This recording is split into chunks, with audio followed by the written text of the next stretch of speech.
saya hormati Bapak Pimpinan, dan tentunya para perwira yang tidak bisa saya sebutkan satu persatu. Ini sebuah kebanggaan dan kegembiraan. Saya sebetulnya tidak menyangka. Maksudnya Angkatan Laut akan memberikan nama pada Presiden pertama Dr. Insinyur Soekarno. Jadi buat saya dan keluarga besar sebuah kebanggaan.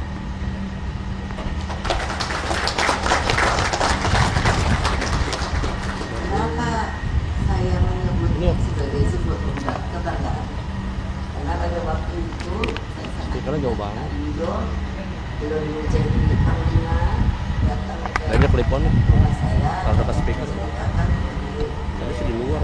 Speakernya di luar. Dibuat oleh anak bangsa. Jadi itu salah satu kebanggaan saya. Lalu ini diberi nama. Tadinya mau diberi nama Profesor Dr. Insinyur Soekarno. Tapi lalu saya bilang, ini sajalah Pak Yudo dengan Bung. Karena Bung itu sangat sebenarnya panggilan, saya cerita ini di Lemhanas. Jadi kalau Bung itu rasanya itu apa ya, sama. Kalau sekarang kita kan selalu seperti saya disebut Presiden kelima. Saya suka protes, kenapa? Loh, saya ini pernah jadi wapres juga loh. Tapi orang hanya ingatnya saya Presiden kelima. Nah, kalau Bung artinya ya rasanya tidak ada gap. Makanya saya bilang Bung Karno saja. Dan karena ini sebuah kapal, imajinasi saya pasti akan kemana-mana. Dan menurut saya kan apa ya, Bung Karno berarti beranjang sana kepada rakyatnya. Pikiran saya kan begitu, mampir sana, mampir sini. Karena bapak saya memang senangnya begitu. Jadi beliau memang sangat merakyat sekali. Nah, tadi pasti banyak yang melihat saya ngobrol sama Pak Yudo. Jadi saya orang yang sangat senang untuk bertanya. Saya bertanya tadi begini, Pak Yudo, kalau ini sudah bisa dibuat oleh anak negeri sendiri, kira-kira berapa lagi yang mau dibuat? Lalu Pak Yudonya diam. Terus saya bilang begini, kan saya ketua umum partai. Terus di sini kan ada ketua DPR, ada yang namanya Pak Oli Dondo Kambe. Jadi kan nanti bisa bicara dong urusan anggarannya. Nah, beliau langsung senyum-senyum. Saya pikir masuk ini. Ininya saya. Karena memang tadi juga saya katakan, Bapak, maksud saya ke beliau, kok orang banyak lupa ya, negara kita ini bukan kontinen. Negara kita ini, saya selalu bilang dengan supaya keren, dengan bahasa Inggris gitu, the biggest archipelago in the world. Bayangkan, in the world. Nah, jadi lah, ketika bapak saya, kan ada foto saya tadi dengan nostalgia RI Irian. Saya makanya waktu itu disuruh ikut. Saya tuh waktu itu mikir, ada apa sih kok selalu saya disuruh ikut. Nah begitu pulang baru beliau bilang, tadi sudah kamu lihat kan kapal itu? Saya bilang, oh ya keren ya Pak. Namanya makanya Bapak kasih RI Rian gitu. Lalu kamu tahu enggak berapa butuh kita kapal seperti itu? Jadi ya saya ditanya begitu ya tidak mengerti ya. Ya tentu banyak gitu. Ya, nah tadi saya bilang pada Pak Yudo, dulu saya merencanakannya di dalam strategi untuk alutsista kita. Saya tadi kan bilang saya pernah presiden, saya pernah wapres. Hanya pendek, jadi wapres 2 kali, presiden 3, wapres 2 tahun, presiden 3 tahun. Tapi dengan apa yang saya ingat dialog saya dengan bapak saya, jadi saya berpikirnya begini, basicnya ini ada Mbak Koni ahli, jadi kalau saya salah pikir monggo boleh, itu enggak begitu Bu caranya. Basicnya karena kita the biggest archipelago in the world. Jadi sebenarnya pertanyaan saya juga pada kalian, sebenarnya yang mau dibangun itu kita kekuatan itu apa dulu toh? Saya enggak mau jawab. Karena ini harus, tadi saya bilang pada Pak Yudo, Bapak tolong dipikirkanlah, mari rembuklah melihat keadaan realita objektif negara kita ini. Jadi kalau ada orang-orang yang masih berkonek menurut saya dengan pikiran asing, itu tidak jadi soal. Tetapi yang harus diingat adalah, apalagi kalau mereka yang punya kekuatan di belahan dunia ini, itu kan bukan kepulauan, ingat lagi itu kontinen, benua, sangat beda. Satu, jadi nanti monggo Bapak sebagai Panglima bikin apa saya tidak tahu, didiskusikan. Lalu yang kedua, saya suka mikir begini, saya juga ditugasi oleh Presiden Jokowi sekarang memegang 2 badan. Satu tadi sudah disebut Badan Pembinaan Ideologi Pancasila, dan yang baru saja dibentuk kira-kira ini baru 1 tahun 2 bulan lah, yaitu juga BRIN, yaitu Badan Research Inovasi Nasional. Kalau di BPIP anak buah saya hanya 600. Kalau di BRIN anak buah saya 16.000. Coba bayangkan, dan itu orang pinter-pinter. Kira-kira orang pinternya itu 90%. Yang 10% itu ya ASN untuk administrasi dan untuk begitu. Saya sendiri pada waktu ditugasi oleh beliau, saya benar-benar kaget. Loh, kok Indonesia sebetulnya banyak orang pintar, tapi mengapa kita tidak bisa membuat sesuatunya itu sendiri? Bung Karno itu kan, saya suka bilang begini, dimasukkan ke sini saya, itu kalau mau membangun itu nanti dengan namanya Trisakti. Saya suka kalau sudah mulai pidato begitu, sebetulnya ya tentu anak muda ya, saya pikir apa sih sebetulnya itu, tapi kan karena itu dimasukkan ke sini, jadi saya ingat terus, saya olah terus. Benar juga ya apa yang telah beliau rencanakan, sangat visioner menurut saya, melebihi waktunya, sudah meloncat sebenarnya. Jadi karena kita tuh bisa yang namanya berdiri sendiri, berdikari, apa saja kita ada, bahannya ada. Saya pikir-pikir itu betul, orangnya pintar-pintar.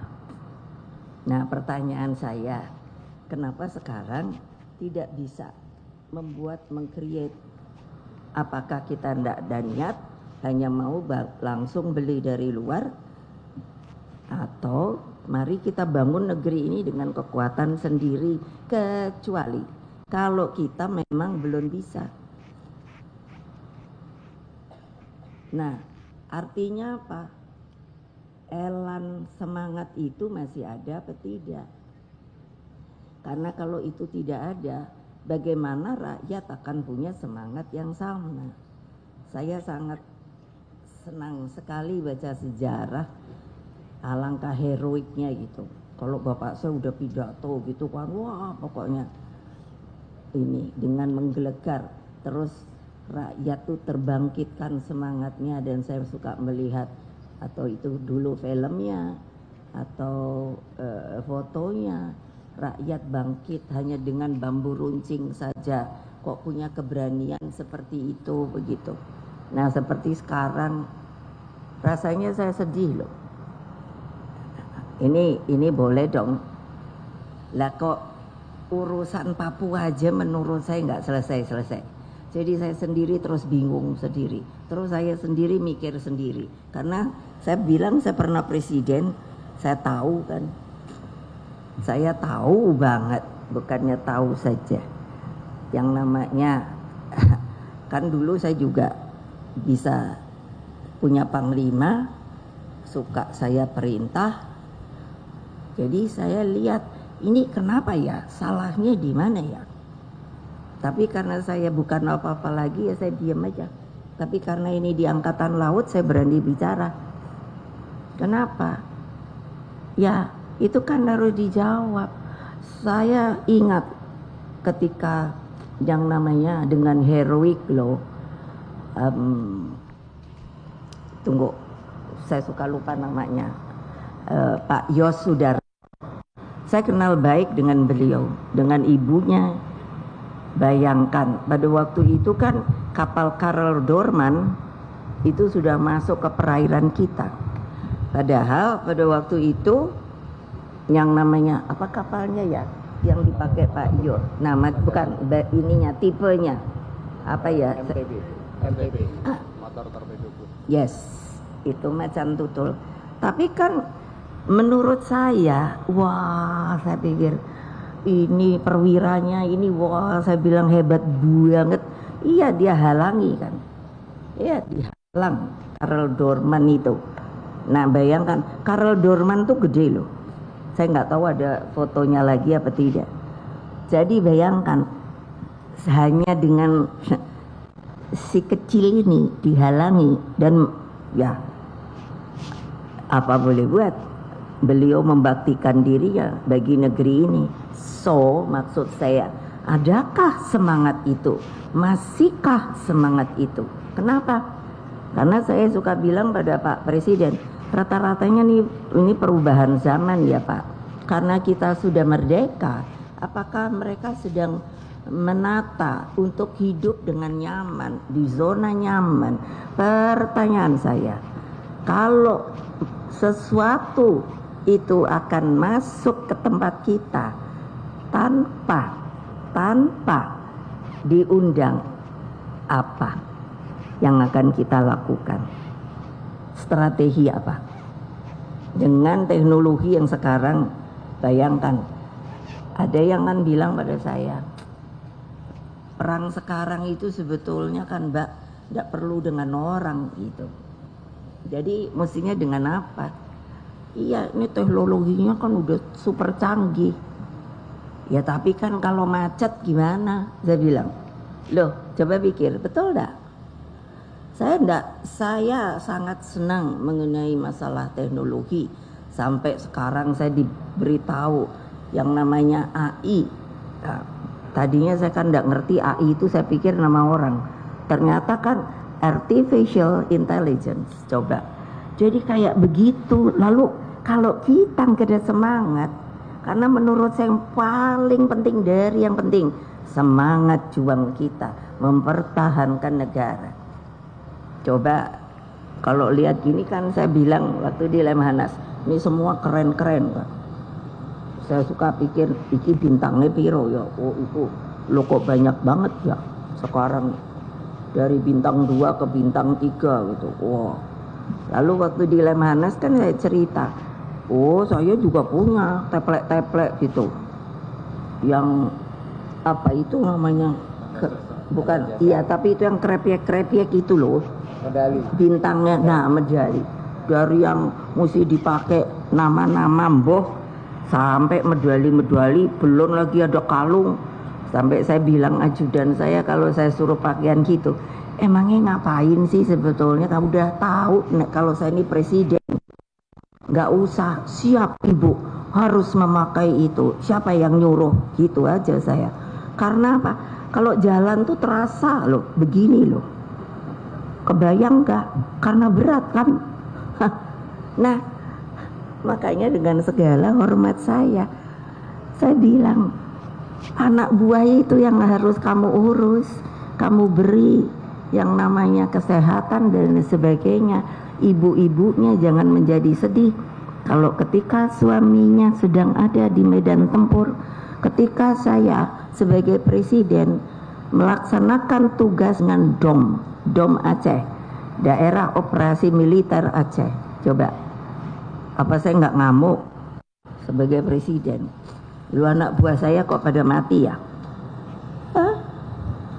Saya suruh nyelidik ke RSPAD, siapa yang meninggal, siapa yang luka berat, siapa yang luka ringan.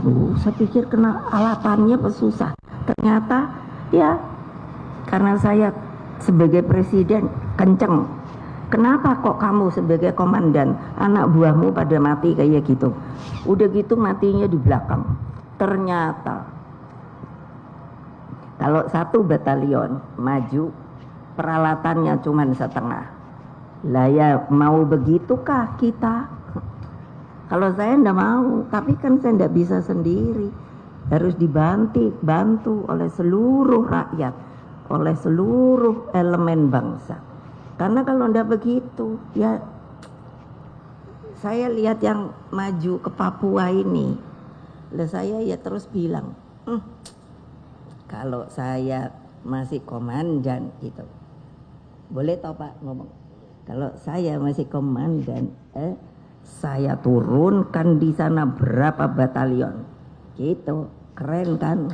Loh iyalah, tuh Mbak aja tepuk tangan setuju. Kenapa? Itu kan deteren. Nah, saya aja ngerti deteren kopo. Ayo dong. Jadi orang yang itu adalah itu rakyat kita juga, tapi karena dianya tidak diberi pengetahuan, terprovokasi. Jadi kan bayangkan saya mikir ini hanya segitu. Lah kok dipateni daldel mate. Kesono lagi. Saya ngomong sama polisi. Nah ini polisi. Lah ya jenderal. Lambok saya tuh bilang, lah ngopo toh yo? Kalau menurut saya, mungkin saya salah, bisa dikoreksi. Kalau sekian batalion ditaruh, itu kan juga bisa ngelihat lapangan. Satu, yang kedua, terus latihan di daerah yang aman. Tapi kan kedengaran bagi mereka. Wah, gitu loh. Yakin itu apa namanya? Perang psikologi. Ya, jadi bukan perang fisik saja. Saya tahu. Lah karena saya diajari bapak saya juga. Oh, makanya Karl Dorman itu kan kalah karena bukannya si kecil ini, tapi ininya. Dia kan mikir, lah satu aja kayak gini berani menghalangi. Lah kalau turun yang lebih banyak lagi, ya kalau daripada gitu tenggelam ya aku pulang baik. Pulang loh. Apa enggak hebat? Pak Yosudarso itu. Ya dong. Kan mestinya gitu. Sampai Ibu Yos tuh jadi sering loh nginep di istana. Jadi karena apa? Bapak saya kan ya tentu masih muda. Udah gitu enggak punya rumah. Ayo, itu saya yang bilang anak buah itu mestinya diurusin. Jadi sama bapak saya, iya, kalau beliau datang diterima dengan baik, keluhannya apa, semuanya dicukupi. Karena apa? Karena Bung Karno sangat menghormati pengorbanan yang dilakukan oleh seorang Yosudarso. Lah, kapan mau heroik itu? Karena ada yang bilang sama saya, ibu ngapain sih nyerita begitu? Orang udah nggak ada perang. Iya sih nggak ada perang, tapi one day if something happen, so what do you want to do? Nah, mau ngomong mau buat apa? Kapale mong piro? Kalau di sana datang piye? Saya ngomong sama Pak Yudo juga waktu itu, sama Pak Fajar juga. Itu ya kalau saya lihat bukan sombong, enggak. Itu ngopo toh ya, Ukraine niku kok nggak mikir ya, kok mau ngelawan Rusia. Ini wartawan kalau quote yang benar loh, nanti dibully pula saya, ngamuk saya. Yes, kenapa? Loh ini realita, ini adalah strategi kan. Lah saya tuh mikir, ngapain? Hanya karena dipikirnya dibantu oleh negara barat. Pertanyaan saya, kemarin kan saya lihat Presiden Zelensky, loh ini kan saya lihat di TV jualan-jualan. Lah yang ngopo tuh saya bilang keliling-keliling gitu. Terus dibilang mau memberi bantuan. Terus kemarin ASEAN bilang akan memberikan apa namanya support. Pertanyaan saya, apakah itu sebenarnya yang dibutuhkan? Sudah begitu, saya lihat toh Pak Putinnya ajak aja kan, nggak kelihatan baik, nggak kelihatan bingung Pak. Apa maunya saya? Apa cerita saya ini supaya dapat dimengerti? Itu sebuah strategi. Jadi apa? Satu, Putin melakukan yang namanya perang psikologi. Satu. Yang kedua, dia bisa tahu. Karena apa? Mana mungkin yang negara barat akan memberi bantuan. Itu yang keren-keren. Karena saya lihat, saya suka lupa nama, tapi saya ingat senjata yang diberikan. Lah, saya mikir dia tahu nggak ya? Kok saya tahu ya? Maksudnya barang itu. Nah, jadi saya bercerita ini adalah untuk berpikir, kalian ini orang pintar-pintar loh, sampai udah bisa jenderal-jenderal. Tapi ya wes toh, bikin sesuatu strategi yang menurut saya tuh apa ya? Kalau sesuatu terjadi itu gak gugap-gugup gitu loh. Loh kalau gugap-gugup ya coba. Seperti yang namanya waktu saya diundang oleh pemerintah Amerika masih DPR. Saya agak kaget. Karena kenapa? Karena saya diundang harus saya. Padahal itu undangan untuk DPR. Lalu ternyata menurut saya itu bukan kebetulan. Bahwa di Kongres itu sedang dibuka. Karena ini sudah kedaluarsa, saya berani ceritakan. Yaitu yang namanya rahasia CIA yang sudah 25-30 tahun, artinya sudah kedaluarsa. Jadi yang waktu itu diomongkan adalah ketika tahun 65. Lalu yang 65 saya tidak cerita. Yang saya mau cerita serangan Teluk Babi di Kuba. Padahal itu tentara Amerika. Apa itu kalau kapal apa juga yang terus ada pasukan di dalamnya kalau untuk landing ship tank. Apa? Yang bisa menurunkan landing ship ya, yang menurunkan pasukan. Landing ship tank. LST. Nah ya LST. Saya ingatnya LST. Nama panjangnya sudah lupa. Jadi coba apa? Jadi bayangkan, menurut saya karena waktu itu saya ke Kuba dengan almarhum Pak Taufik sebagai ketua MPR. Jadi saya tanya kepada ketua MPR-nya, saya waktu di Amerika itu kok ada begini-begini, dan itu oleh Kongres 2 itu dinyatakan fail. Jadi tidak sesuai seperti apa yang direncanakan.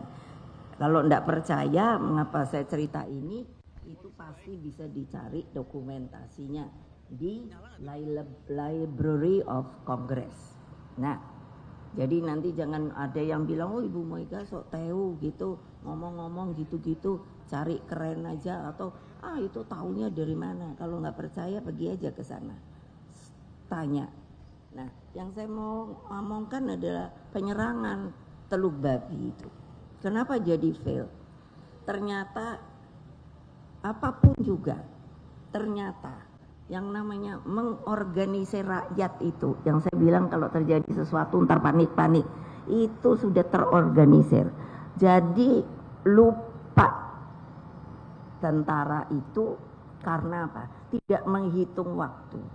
Itu pendaratan kan dari laut di Teluk Babi itu. Nah, padahal jam 5 sana itu para nelayan itu mau pulang. Jadi ketika ada yang melihat, loh ini kok ada keanehan, rupanya cara mengorganisir di sana adalah apa? Simpul-simpul dari masyarakat itu, bukan RT, tapi yang bisa dijadikan pemimpin. Di antara nelayan itu langsung ada yang tahu ini nggak benar. Dia bayangkan, menurut saya nih, wow ini hebat juga nih. Tapi kan itu udah lama. Dia itu boleh punya red line sama pasukan. Jadi perintahnya apa? Nah itu yang melakukan adalah RT-nya. Ini saya yang cerita ketua MPR Kuba. Yang boleh mengeluarkan senjata adalah RT kalau di kita. Langsung dikeluarkan, segera diserang kembali, pertahankan sampai bantuan itu datang. Saya dengar gitu aja rasanya kok seneng banget loh. Wah gitu loh. Jadi nggak gugak-guguk gitu, sopo sing mesti ini. Lari semua, gagal. Ayo Bapak-bapak para jenderal, saya mengusulkan kembali yang namanya strategi perang gerilya kita itu tetap harus masuk kurikulum. Nggak tahu masuk apa enggak? Oh masuk. Oh alhamdulillah. Kalau enggak saya mau protes. Kenapa? Lah tadi saya cerita, hanya dengan bambu runcing saja berapa yang mati. Kalau saya ketemu orang asing, kepala negara atau apa, kalau ditanya yang mungkin kita tidak sama korbannya. Waktu Perang Dunia Kedua di Rusia itu, saya masuk ke Taman Pahlawan, tidak ada nisan, saya mesti kasih kembang. Lalu kan saya tanya, di manakah makamnya? Di tempat yang eksselensi berjalan tadi, itu semuanya adalah makam. Coba nggak merinding saya, karena waktu itu Leningrad ya, waktu itu kata korban itu sampai 100 ribuan hanya untuk mempertahankan. Nah kan mungkin ada yang berpikir, ibu ki ngopo toyo cerita kayak gini, orang mau meresmikan kapal. Lah kapan lagi saya bisa ngomong? Kapan lagi saya bisa ngomong sama jenderal-jenderal yang menurut saya, masihkah kamu punya semangat heroik gitu loh? Masihkah kamu tahu bahwa saya UMI, bahwa saya abdi negara, bahwa saya gitu terus. Iya, karena memang tugas Anda. Bayangkan kalau saya lihat kan anak-anak yang mau masuk ke apa ini, akademi. Nah saya lihat kan rata-rata bukan orang berpunya. Rata-rata. Karena apa? Karena mereka ingin jadi seseorang one day tapi dengan biaya negara. Betul apa tidak? Ya kan? Lah ya. Lah kok setelah naik makanya waktu ini kasihan juga ya sama polisi kan saya tunjuk gitu ya. Polisi ku karepe piye toh? Gitu saya bilang. Maunya jadi apa? Mestinya ngayomi rakyat. Lah itu model kayak Pak Sambo ngapa gitu bae aku. Kalian apa mau kayak gitu sih? Ya nggak usah deh. Oh ya dong. Jadi tolong pikirkan kembali. Yang namanya negara kita masih memerlukan kita loh. Pasukan kita tangguh gitu. Jadi tadi waktu 1 Juni kan saya lihat pasukan. Kalau komandannya itu ngasih ajarannya bagus. Saya pernah paskibraka loh, dibentak-bentak. Bayang nggak? Tapi saya nggak ngadu sama bapak saya, masih anak presiden. Iya, karena saya tahu ini mendisiplinkan diri saya. Gitu. Makanya saya ngerti ngopo hormat gitu loh.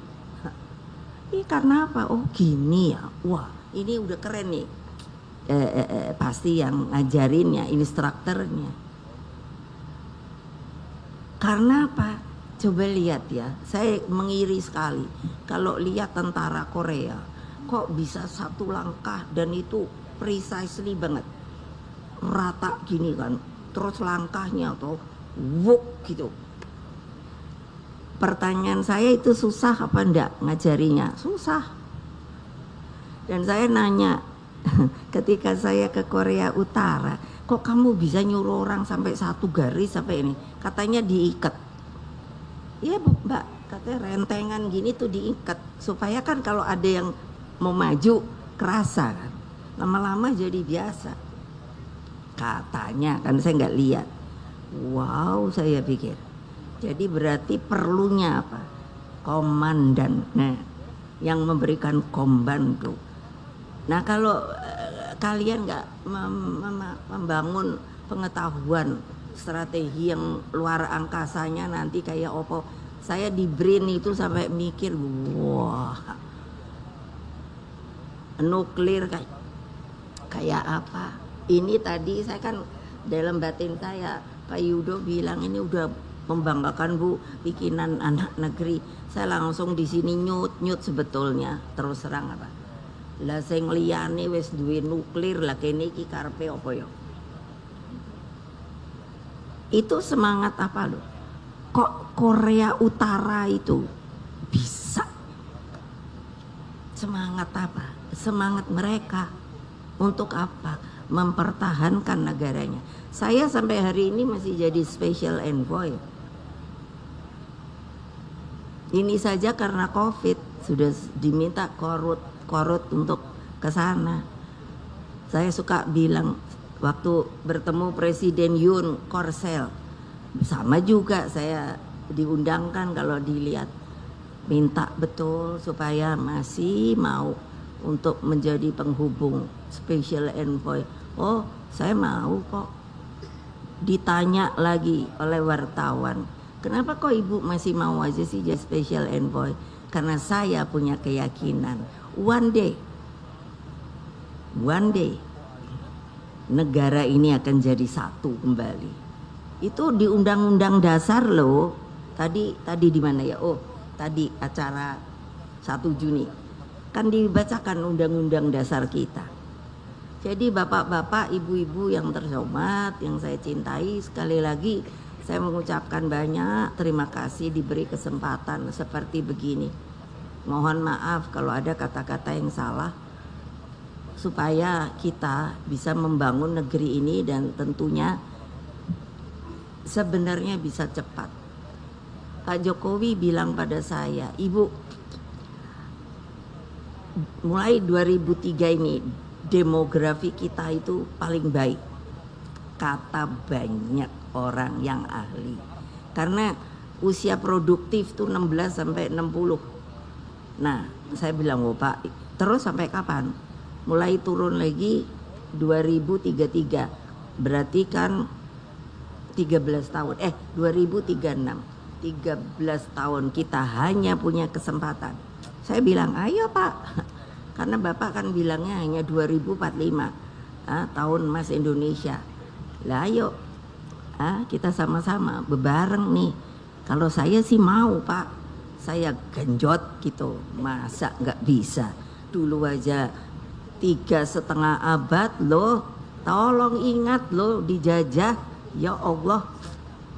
Baru merdeka 77 tahun nih, kok rasanya saya nggak melihat lagi semangat yang membara gitu loh. Padahal saya kan udah umur ya. Tapi kadang-kadang saya mikir saya ini kelewatan. Kalau ngasih kayak gini kan kelihatan kan. Marwah saya itu kayak bergerak gitu loh. Saya selalu bilang sama anak saya. Maksudnya ya tentu anak-anak partai segala. Ini boleh tanya Pak Oli. Iya, saya kan suka pakai nunjuk-nunjuk. Kalau di sini saya nggak berani. Bisa-bisa saya dibedil ntar. Jadi tangan saya ditaruh sini terus. Kalau sama anak-anak saya gini-gini. Mau jadi apa kalian? Gitu. Kalau kamu nggak merasa sebagai bangsa Indonesia, jangan tinggal di negeri ini. Out, gitu loh saya. Galak tau. Terima kasih. Wassalamualaikum warahmatullahi wabarakatuh. Salam Pancasila. Salam Pancasila. Merdeka. Merdeka. Merdeka. Merdeka. Merdeka. Matur nuwun. Kita berikan aplaus yang paling meriah untuk Presiden kelima Republik Indonesia. Hadirin tamu undangan yang kami hormati, selanjutnya laporan perwira acara.